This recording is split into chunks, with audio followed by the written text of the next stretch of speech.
Very good evening to you. Thanks for joining us on the Friday edition of the show. It's the last one for the week. We promise to make it worth your while. I'm Yemi Adebayo. On the show tonight, we will talk about the 2023 Rugby World Cup. The Springboks of South Africa, they're in the final. They're on the verge of winning the Webb Ellis Cup for the fourth time. We'll be talking extensively on that. And of course, they'll be up against New Zealand. We'll also be talking about the English Premier League. We'll look at the Nigeria Professional Football League. And of course, the crossover bout, Francis Ngannou and Tyson Fury, will surely get us talking. Then, of course, there is the El-Classico to talk about. It started in 1902, and we're still talking about it. And, of course, we look at the other things happening. The Manchester Derby also will get us talking. That's the outlook of the show. Of course, it's a two-man show. My colleague, Austin Okona-Akpan, is suited and ready, and we will be taking you on a trip across the money-spinning world of sports. Austin, another good day to talk sports.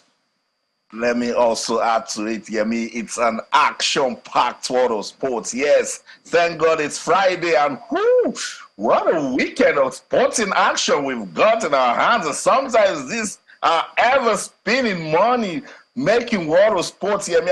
I was just talking behind the scenes now that sometimes it's so difficult to keep up with the pace. You know, there is the El-Classico, the Manchester Derby, the Rugby World Cup, so much. And what can we say? We're just here to let our viewers know what's going on and also be part of the fun factory, I mean.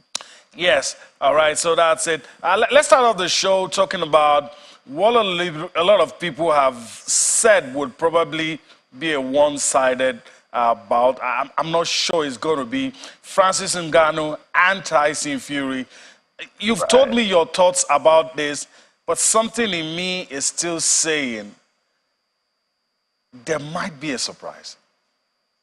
I said it, Yemi. Remember, I think it was 2 weeks ago, I said I'd like to see this Cameroonian, this proud son of Africa, Francis Ngannou, put up a surprise, give us an upset. And you know, Yemi, since I've been on this business of sports journalism, I love upsets. I feed on upsets. I love oddity. For me, that's the story. But then I thought about it again, that if Francis Ngannou gives us an upset, it might just put an upset also to that big fight that we're waiting for in the heavyweights category between Tyson Fury and Alexander Usyk. But you know what? This is beginning to look like it's beyond an exhibition fight. I saw the face-off today. I love it. Battle of the baddest. You know, I like it so much when the Gypsy King is, you know, in any form of fight. It's entertainment before the fight, you know. And Tyson Fury brought all of the entertainment, excitement down there in Riyadh, Saudi Arabia. And then the Battle of the Baddest is already looking like that. You know, it was an intense face-off, and then they toned it down, started smiling, laughing, poking their stomachs, and, you know, sending out some harsh, friendly words, you know. But I still see it as an exhibition bout, and now that has toned down what I was expecting in terms of upset. I haven't seen this sort of face-off in heavyweight boxing before. I mean, if you start doing this, those bouncers and security guys will just need to come and separate you guys before we have the fight, before the real fight. But these guys are doing everything they can to make sure that, you know, they get eyeballs to watch this one, and that the promoters make the sort of money that they've envisioned to make out of this fight. And I think they've done a good job, you know, and cool money. We go into the pocket of Francis Ngannou, and I mean, what a story, what a turnaround for Francis Ngannou from what happened when he left the UFC and to this fight that is happening with Tyson Fury. It's so good for his career. It's good for Africa. It's good to inspire youngsters that, look, sometimes it's not about, you know, going after those big fights that might either make or ruin your career. It's just about having a reputation that will bring big things your way, and that's what has happened with Francis Ngannou. I want upsets? No. They should give us a good fight. Tyson Fury, if you want to win, go out there and win, and then get ready to give us Alexander Usyk. That's the fight I'm waiting for you. I mean, that's it. I'm done. All right. Let's listen to the guys who will not be in the ring, but the guys behind the scenes, the guys in the corner of the guys. Mike Tyson for Francis Ngannou.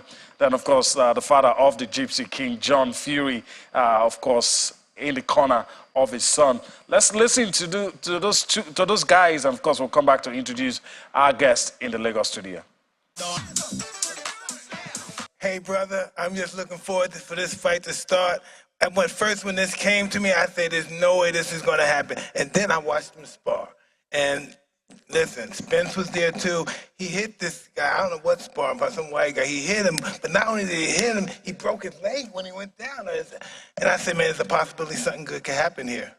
Let me tell you, my brother, the world is going to see what's going to happen to your man. Your man will get his head boxed off and stopped at will, my pal. Don't you worry about that. And if I'm wrong, me and you will fight straight after. Yeah! Yeah, man! Yeah, man, the great man! Whatever the outcome, me and you will fight. All day, baby. Get on there, my brother.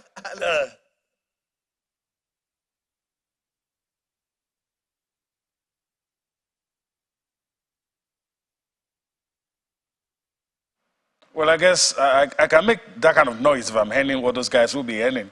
All right. Let's introduce our partner in the Lagos studio. Rotimi Akindele joins us now.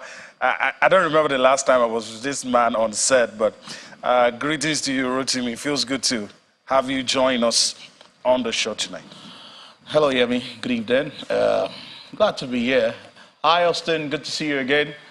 It's been a while. Good to be in the studio. All right, your thoughts on this one. Austin says it's hard for him to see this beyond an exhibition. Are we going to say proper boxing I think I'm going to go with Austin on this one. I think it's a glorified exhibition bout. The fact that we don't have any of the belts on the line doesn't give it that sort of vibe that you want to see when you're going into an heavyweight boxing bout. So it's good for Ngannou. It's going to be his first major professional boxing bout. So, I mean, getting a Gypsy King who is even 5 pounds heavier than an Ngannou, maybe if it were to be a UFC fight, you could say probably Ngannou has a big chance. But we're just going to enjoy the boxing. You could tell by the coaches, the way they were laughing. It's too friendly. It's just too friendly. Yeah, because it's meant to be a friendly bout. Like I said, no belt that's on the line. So it's all for the money. Let Ngannou enjoy it. Let Gypsy King probably use it as a warm-up for that big one that we're expecting before the end of the year between himself and Alexander Usyk. And I'm sure that's what every boxing fan is looking out for. So, like I said, a glorified exhibition game. We will watch. We will enjoy it. Good to know that the money's in this one is mouth-watering. It's huge. It's huge. All right, let me go to Austin. And I know we're still going to listen to Francis Ngannou and Tyson, but Austin, with the things Francis has been saying, I'm going to knock him out, I'm going to do this, I'm going to smash his face, that should count for something, shouldn't it?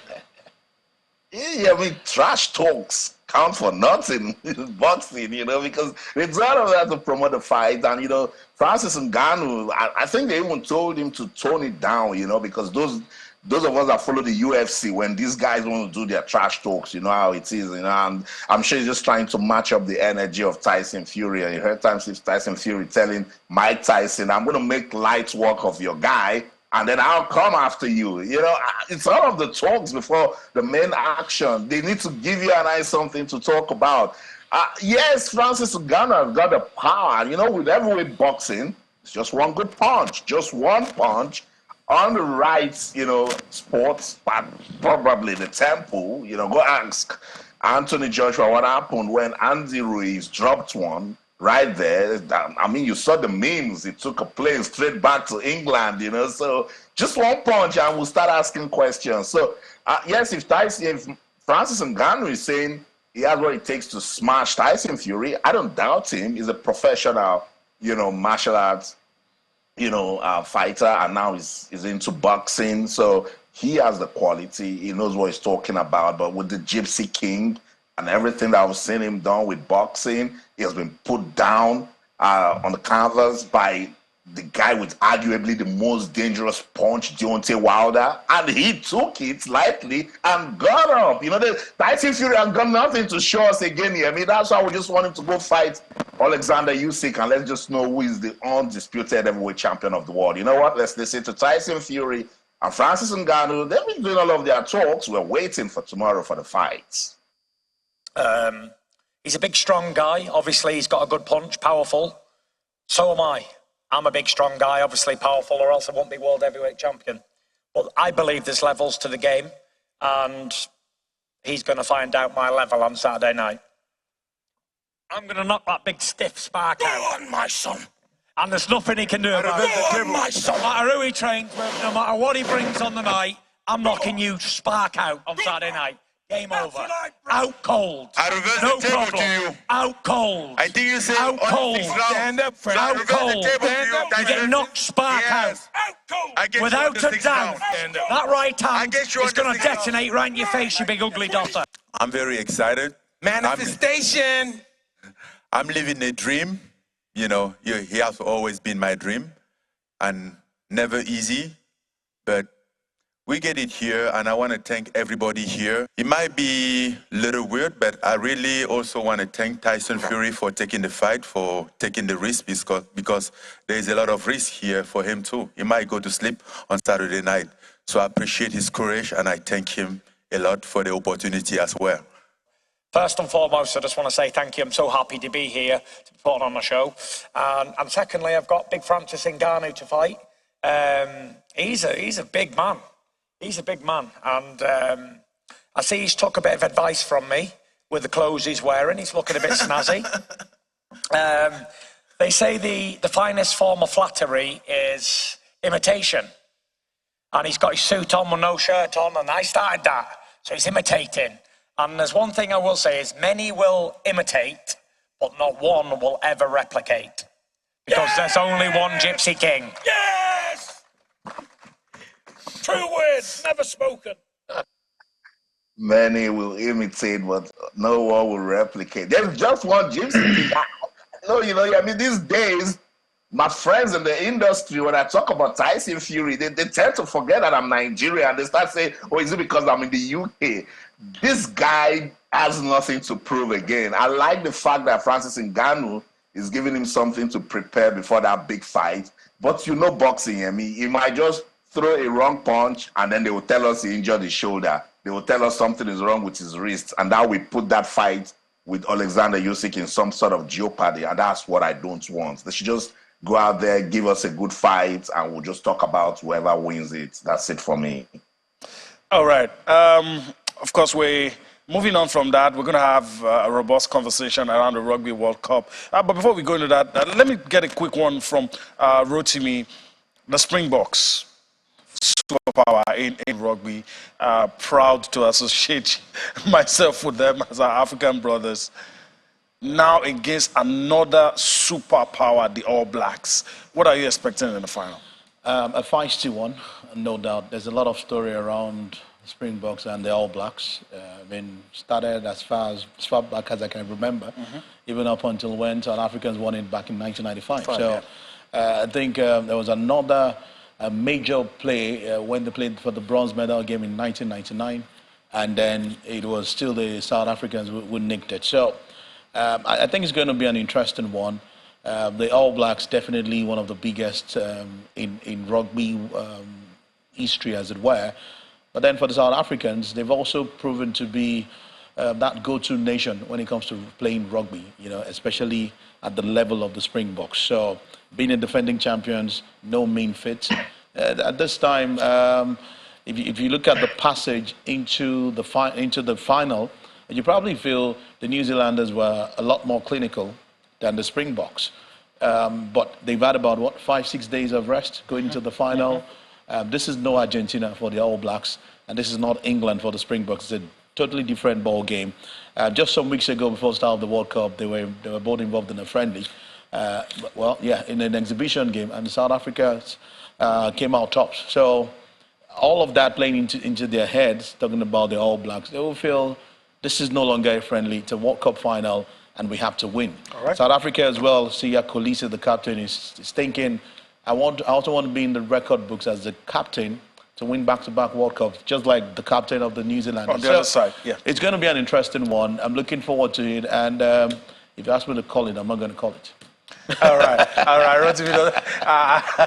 It's not your bullet. Exactly. Okay.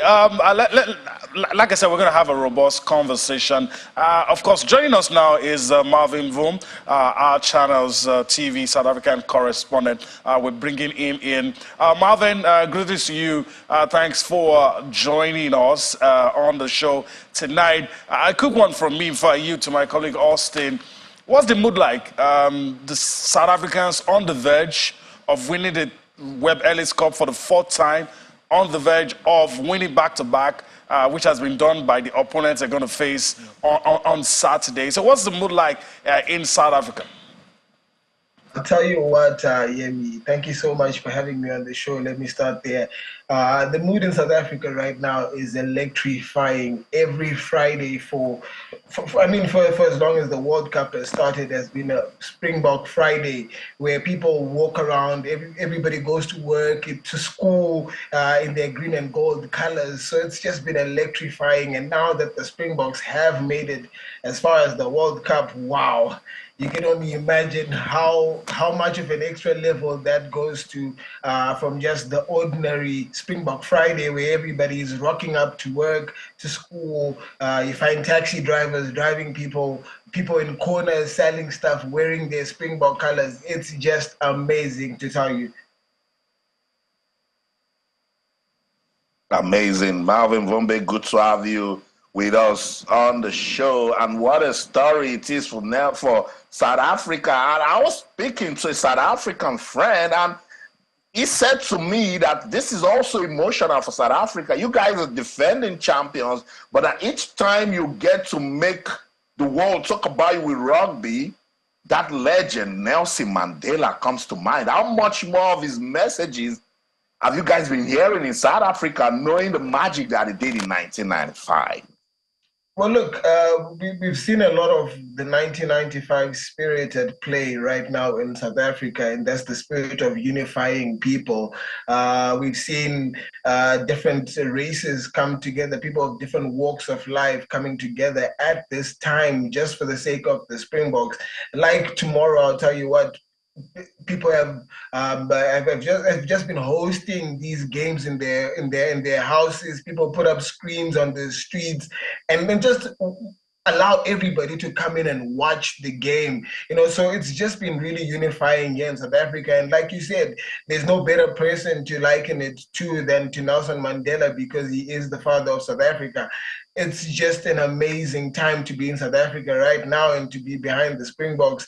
And I mean, as an African, really, South Africa continue to do us proud. And every time they go onto the world stage, we know South Africa is going to be representing the African continent. And I hope that tomorrow the result comes just as that, representing the African continent and putting it on the stage. That'll be good. That'll be good. But I'm sure you know it's not going to come easy. Let me just give you some quick, interesting facts. South Africa and New Zealand are both sides. They've won the World Cups 3 times. Yeah, in their opening game, New Zealand lost to France. South Africa also lost in the pool phase to Ireland. So both sides have got weaknesses. But when you try to analyze the strengths, who can go on to win it? Well, look, if you look at the way the Springboks have played their rugby over the last couple of years, I must say they've been one team that's evolved. If you do remember, a couple of years they were playing their rugby with New Zealand, Australia, and they were part of what they called the Super Rugby franchise. And a couple of South African clubs would play against New Zealand teams. So that alone exposed South Africa to how the Australians play, to how the New Zealanders play, to how your Argentinians play. And then they left that part of the world and they've now started playing their rugby more with your Wales, Scotland, your Ireland. So they've diversified in terms of how they play their game. So to be honest, New Zealand don't know what to expect coming into this game. The Springboks have gone for their usual bomb squad where they put on 7 forward players on the bench and just 1 on the back line. And I mean, it's not a tactic that many coaches use in rugby because you think if one player gets injured in the back line, you've only got 1 to replace, and is that 1 going to be able to fill in all the other positions? But the Springboks go on and do it because they're depending on a bomb squad, which is their forward. So I mean, we're expecting them to go out again this weekend and continue to play that kind of rugby, which we've seen coming from the years of Jake White, coming into now Rassie Erasmus and now Jacques Nebier. They've just all been playing that forward rugby. And I mean, it's entertaining to watch because you don't know what to expect from your opponent.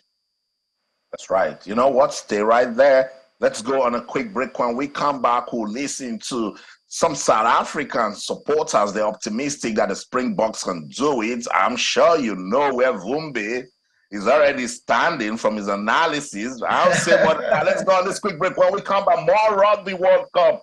Don't go anywhere. Stay. All right, welcome back. We're having an interesting conversation around the Rugby World Cup, and Marvin is still with us. But Rotimi, quick one. Siya Kolisi is surrounded by like 70% of the squad that won the Rugby World Cup 4 years ago. Mm-hmm. So, how much of a factor is that gonna be for this final? Because they have the experience to rely on, there's squad, there's harmony in that squad. So what role do you think that will play? Do you think that will be a big factor in deciding? The New Zealanders are a strong side, but that factor seems to tilt towards the Springboks. Well, the only reason why it's tilting towards the Springboks is just because they are the defending champions. You look at the New Zealanders, I think you've got some brothers in there. If you want to look for harmony and love and cohesion and all of the understanding, you probably can't beat, I think they have about 3 brothers in there. So you look at South Africans as well, just like you mentioned, they've got everything going for them. Friends of the pitch, cohesion, the team bonding, everything seems to be working. And you could tell from back home as well, Springboks Friday. That also happened, I think, about 2-3 weeks ago. I met a South African lady in Lagos, and unconsciously, I was wearing a Springboks jersey, and you could tell the excitement. Thank you for supporting and all that. So, I think the kind of love or positivity they have from the African scene, from back home, has gone all the way. Don't forget they are playing in France. You got a lot of folks from African descent in there. So, if you look at it, that major factor that you have, maybe more supporters, maybe more Africans in there. Yes, we'll probably make it tilt towards the South Africans rather than the New Zealanders who are a bit far from home. So, and I think that is what has worked. But if you look at what will happen on the field of play, take for instance, the 3rd place is currently on. It's England and Argentina. They met in the pool game last month. England won that game 27-10. As we speak, it's 23-20. Argentina couldn't go past 10. But now they have 20 converted tries, penalties.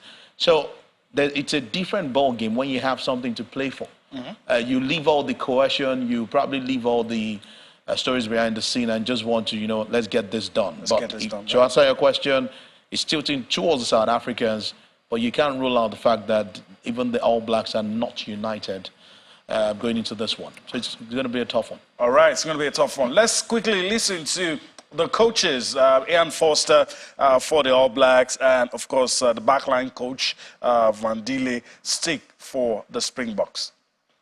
Or is there, apart from got a bunch of very talented young men who play with all their heart for their country, and then the key thing is that they just go out there and feel empowered to do what they do really, really well. I think we've got a great balance of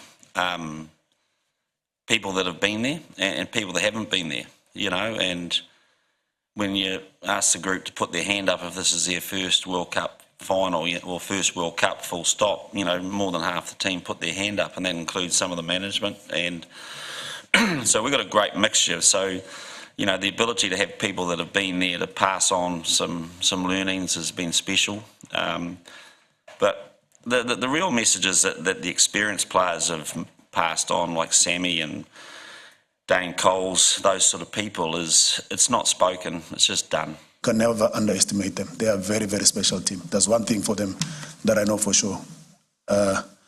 They are individuals. They don't hide behind the systems. They always express themselves according to their X factor, you know. So if you look at what they've selected, they've probably selected the best possible 23 players, you know, and it's going to be a tough game.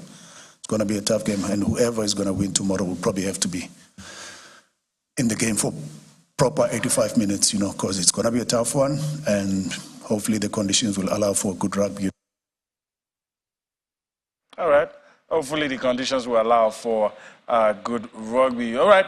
We've spent a lot of time on rugby at this point. Austin, I probably have just one more question for Marvin so that we can wrap this up. And maybe you're rooting for any of the two finalists.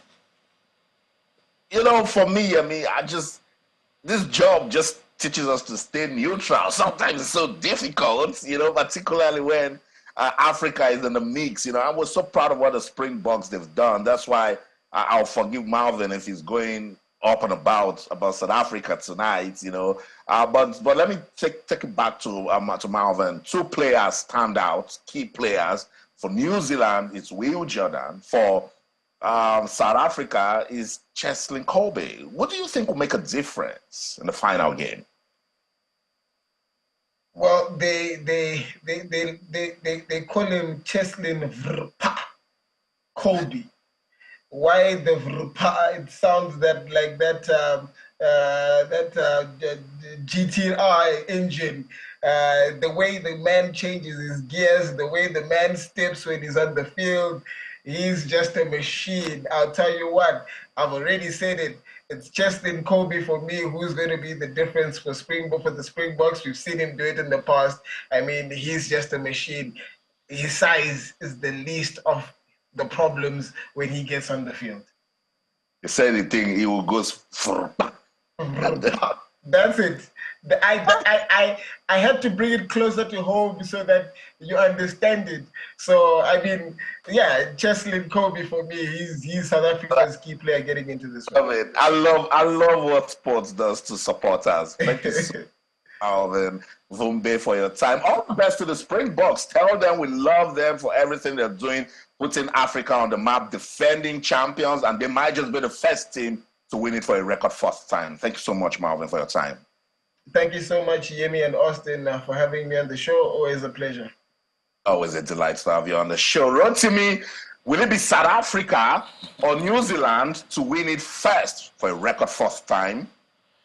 Well, I thought I'd give an answer earlier. I wasn't going to call this one, but it's fine. If I was going to call, though, I think the All Blacks might just nick it, even though I'm going to probably be rooting for South Africa.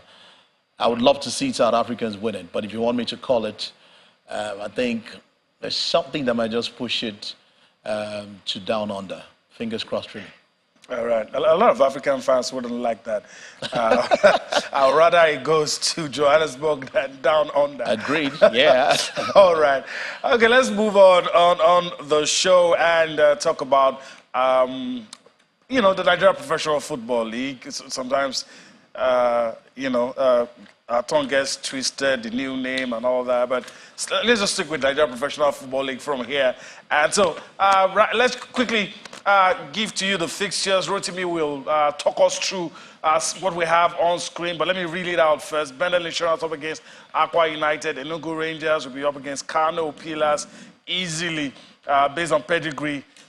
This one really stands out. It's going to be United up against Plateau United. These are the matches that will be played tomorrow, Saturday. And on Sunday, Abia Warriors will take on Heartland. Bayelsa United will take on Kwara United. Katsina United up against the Akure Gunners, Sunshine Stars. Also, some of the matches to be played. You have Rivers United up against Lobby Stars. All of these matches on Sunday. Shooting Stars up against Doma United. Sporting Lagos will be up against Niger Tornadoes. All of these matches will be played on Sunday. All right, let me go to Rotimi quickly. Anyone stands out for you? I looked at the Rangers. Yeah, from the previous day, you look at the Bendel Insurance Aqua United game. That's a big fixture. Will be played in Benin. There's a lot of story around the way Bendel Insurance has been run, the way Aqua United has been consistent as well in terms of running the club professionally. So that's a game and a half. You want to watch out for that one. Trust the fans to come out, show all their support. And I think it's pretty easier for the Uyo fans as well to travel down to Benin and support their team. So it's going to be an exciting game. Maybe I'm looking forward to the 2+ goals in that one, but I feel it's going to be pretty exciting. Rangers. Pillars as well. That's a lot of history. Yes, Pillars are just coming back from the NNL. So you probably feel the buzz that Pillars used to have is no longer there. But the pedigree is still there. But the pedigree is there. And then if you look at what they did last weekend with their main man, the 40+ man. Is it 40+ now? I can't really tell. That's Rabiu Ali getting the late goal to give them all 3 points. I think that's a game to look out for as well. But Enugu Rangers have been stable as well lately. So maybe I might say they'll get a home win in that one. And then coming over to Sunday, Rivers United lobby. Yes, they've always been there. Familiar foes, like you want to put it. That should be fun. Doma United will definitely trouble Shooting Stars in Ibadan. We saw what they did to Sporting Lagos in Lagos. So Shooting Stars should be wary of Doma United. They're decent side from last season. I think they've continued into this season that, hey, it's no fluke that we retained our status in the top flight from last season. So it's not going to be easy pickings for Shooting? Not at all. And then, of course, from the Lagos angle, looks like Sunday is usually solid with Sporting Lagos in town. Expect the stadium to be packed. Expect a lot of fanfare at Sporting Lagos. Hopefully, the top flight pressure won't sink this team. So they need a lot of pep talks, a lot of talks to tell them this is the top flight. You have to win games that are winnable, and then you got to fight for points away from home. The way they lost to Remo Stars, exactly. The way they lost to Remo Stars, yes, a decent fight. It's Remo Stars, by the way, but then if you're losing points like you did against Doma United, you don't want to lose that same point with another visitor coming in, which is Niger Tornadoes. So I'm hoping that with all the support that they will get on Sunday, Sporting Lagos will have another 3 points. All right. I mean, Lagos fans don't want the heartbreak of not having a team in the top flight. So I understand where Rotimi is coming from. All right, Austin, the floor is yours. I mean, interesting matches. Rotimi highlighted the one that involves Aqua United. I'm very sure that will be your starting point. It won't be my starting point because I'm not in a good place with the promise keepers, you know. After 4 matches and you're struggling to get a win in the season, puts you in a very difficult place. So against Bendel Insurance, a decent Bendel Insurance team in Benin, it would definitely be difficult for Aqua United. I'm not sure their fans will even want to travel to Benin and be as optimistic as they would have been if maybe they had won a game or 2 this season. But hey, it's football where anything can happen. They might pick their season back up, but I know going to Bendel Insurance to win a game is almost impossible. The least that they can do is try not to, be beaten. But Bendel Insurance and where they are already this season and where they're coming from last season, they want to make a meal out of Aqua United, and that's why I'm not looking at that game. I'm looking at Rangers versus Kano Pillars. Why is that an important game of football? But both traditional teams, and they're coming from their last 2 games with good momentum. Rangers traveled to Kwara United and they didn't lose. It ended 1-1, and I think they were decent. And with everything that they're doing at the moment, that sort of result is all they need. Travel away from home and don't lose, and see how you can win in Enugu. Now, against Kano Pillars had to labor to beat Rivers United in their last game, but it didn't come without a fine because their fans were unruly, and the MPFL committee had to come hard on them, fined them 1 million naira. And you see, when you're getting these sort of tractions in the media, they will distract you. They will definitely worry you because it's same old Kano Pillars and the fans' problem. But the good thing is they're not traveling away from home. but that thing will be in their minds psychologically, you know. So Rangers are in good position to see if they can win that one and then get us talking, because this is a Rangers team that struggled last season. They struggled to keep their top flight status. So they understand the need to start winning early now, and they're getting those points, which is very, very important. Shout out to Coach Fidelis Ilechukwu and the management of Rangers for everything they're doing. They rolled out a 5-year strategic plan. They got a kit sponsor. They are talking to their fans almost every quarter. They're doing audits. That's how to keep it going. When you win off the field, you keep winning on the field. I would also like to see Abia Warriors and Heartland. That's a very important fixture in the NPFL because they both know themselves so well. As they call it, the rental derby and all of that. So that should definitely get us talking.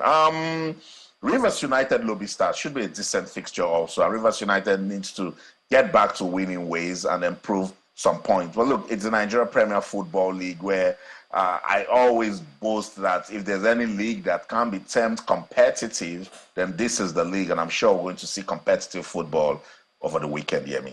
Yeah, I hope so. All right, let's move on and talk about, of course, they say is the biggest, how do I put it now? El-Classico. It doesn't get bigger than El-Classico. So let's spend a few minutes, maybe 3 or 2, to talk about El-Classico. Rotimi, quickly, even though we don't have much time, a lot of people say El-Classico appears to have been watered down in the last few years. I don't know if you agree. There is no star power, no attraction, maybe because you don't have Cristiano Ronaldo and Lionel Messi anymore. But it's still El-Classico. It's still El-Classico, and it's the 186th edition of or matchup between these two sides. So you can't have a Messi forever. You can't have a Ronaldo forever. I think what we should enjoy with this particular one is that we've got a group of players who are all within the same age bracket. You look at Real Madrid, you've got a Jude Bellingham, who is what? Barely 20. You've got Vinicius Junior, you've got Rodrigo.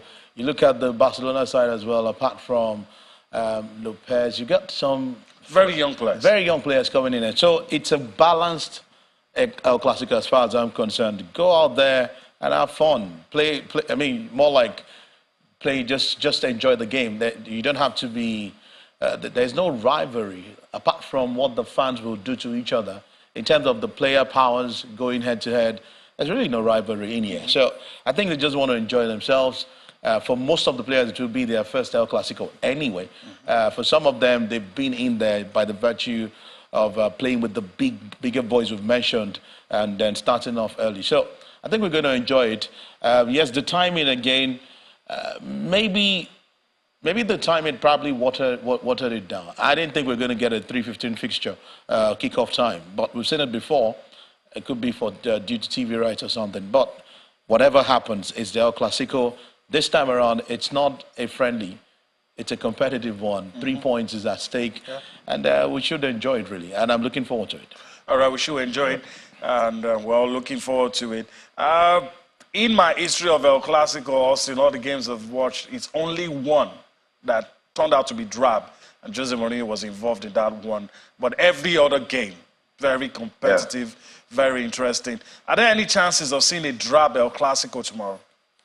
I think so, Yemi. You know, and Rotimi, just to set the record straight, it's the 189th El Clasico, and it's still arguably one of the most watched football matches in the world because they've made a brand out of it. But Yemi, yes, I think it might just be drab because we haven't seen so much of both sides this season. And to think about it, that when Jude Bellingham isn't playing football, Real Madrid is ordinary. Can you believe that? Like, when you watch Real Madrid these days, you just start wondering what's going on. And in the last 2 seasons, when you watch Barcelona, you start wondering, is this the same Barca that we watched, you know, growing up? You know, I've been seeing some interesting statistics. You know, for instance, Rodrigo's goal against Braga in the Champions League on Tuesday was the Brazilian's first goal since he scored in the season opener.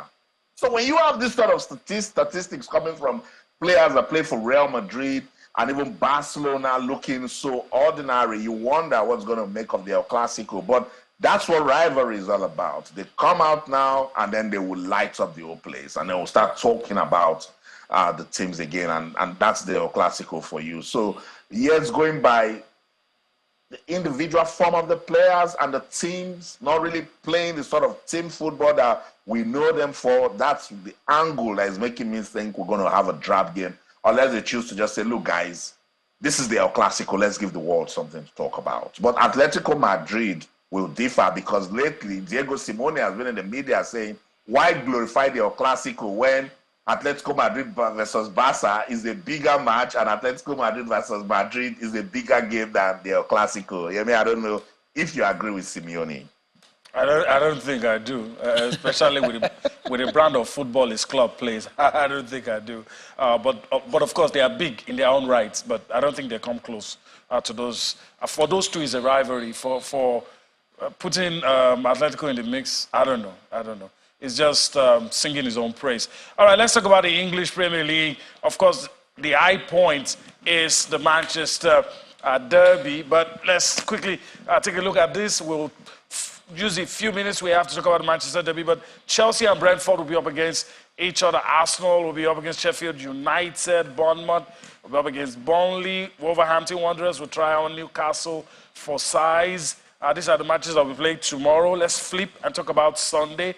On Sunday, there are some interesting matches will be played. West Ham will take on Everton. Aston Villa will take on Luton Town. Brighton will take on Fulham. Liverpool will take on Nottingham Forest. And at the game everyone is talking about, Manchester United up against Manchester City. All right. And of course, Manchester United are having their own mild drama, of course, with the young Garnacho posting some comments on social media. And it's been interpreted in all kinds of ways. And Andre Onana has come out to say, look, you can't tell me when to be offended if I choose not to be offended. I don't know. And it looks like he might be reprimanded by the FA. I don't know what's going to happen. But Rotimi, we're pressed for time, though. But your thoughts on this one? Even when Manchester United is not doing well, they seem to get results off Man City. I don't know if that's going to be the case this time. Well, not every time. For United fans, they probably don't want to see a repeat of a 1-6. Not at all. Just like we're talking about the El-Clasico, this is the 191st edition, though, or matchup between these two sides. No longer noisy neighbors. No. Exactly. No. So, as a matter of fact, the poster City have been putting out has been folding silence in the crowd, and they're going to Old Trafford. It's going to be an interesting one. United are still trying to pick themselves up this season, not in a rich vein of form, just like City. Even City has struggled a bit this season, but they still have the edge coming to this one. This is going to be an exciting one. I don't think the off-field issues with Garnacho will affect United. What United is probably thinking about is proving a point. It's been a bad start to the season. This is City coming in. Everybody expects City to run through United and get all 3 points. Is there a way we can stop City from running riots? I think that's the question Eric Ten Hag and his technical team will try to answer. All right. Austin, of course, going to be a parting shot. Your thoughts on this game. I personally do not think that it's going to be a one-sided game. City might win. It's not going to be one-sided. My thoughts. What about you? It's hard because Manchester City, they know how to play Manchester United, and that's why it might just be another one-sided game. But the good thing is United didn't lose their last match, so they will carry that momentum into this one. So it might just get them to say, look, we can't keep letting these guys that we used to call the noisy neighbors to keep bullying us, And Arsenal has beaten Manchester City this season. So Manchester United can just take a look at it and say, look, they didn't beat Arsenal at the Emirates, so we can actually beat them at Old Trafford. Just all of those permutations that come with the games before it is being played, But while we talk about the Manchester Derby, Tottenham, they are not smiling and they're not looking back. There's a live game going on right now at Crystal Palace, and Son just scored to make it 2-0 in favor of the visitors. And if Tottenham go on to win that game, they will move up to 26 points, 5 points clear at the top. Who would have predicted this for Tottenham when Harry Kane was leaving just before the start of the season? Football is crazy. When you think you know it, it just turns you. That's the show. In London, I'm Austin O'Connor, and in everything you do, remember, keep talking sports. Bye for now. All right, just to tone it down a little, they've played one game more. That's it. All right, it's time to go, but before I do so, I want to thank Rotimi Akindele for his time on the show today. Thank you very much. And hopefully we'll do this again some other time. No problem. All right, as we leave, we'll allow you to listen to both managers, Eric Ten Hag for Manchester United and, of course, Pep Guardiola for Manchester City. Enjoy your weekend. We'll see you next week. I'm Yemi Adebayo. Bye-bye now.